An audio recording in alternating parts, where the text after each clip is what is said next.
कुकाणा तालुका नेवासा येथे बेलापूर परळी रेल्वे मार्गासाठी 9 फेब्रुवारीपासून सुरू असलेले आमरण उपोषण शनिवार दिनांक 21 फेब्रुवारी रोजी 13व्या दिवशी सायंकाळी खासदार भाऊसाहेब वागचौरे यांच्या मध्यस्थीने उपोषणकर्ते रितेश भंडारी, रज्जाक इनामदार, सुरेश नरवणे यांना लिंबू पाणी देऊन सोडण्यात आले। यावेळी भैयासाहेब देशमुख, माजी आमदार बाळासाहेब मुरकुटे यांनी आपले मनोगत व्यक्त करून रेल्वे मार्ग झालाच पाहिजे त्यासाठी वेळोवेळी पाठपुरावा करू असं म्हटलंय।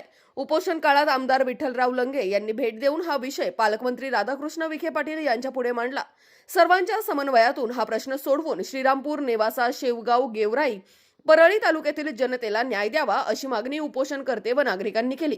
यावेळी माजी आमदार बाळासाहेब मुरकुटे, भैयासाहेब देशमुख, शिवसेना तालुका अध्यक्ष मचिंद्र म्हस्के, नेवासा शिवसेना शहर प्रमुख नितीन जगताप, पंकज लंबाटे, अभिजित लुनिया, एकनाथ कावरे, भाऊसाहेब सावंत, दौलतराव देशमुख, प्रकाश देशमुख, मचिंद्र आर्ले, कांता मामा दरंतले, भाऊसाहेब सावंत, अण्णासाहेब गव्हाणे, मुकुंद अभंग यांच्यासह कुकाणा पंचक्रोशीतील सरपंच, ग्रामस्थ मोठ्या संख्येने उपस्थित होते।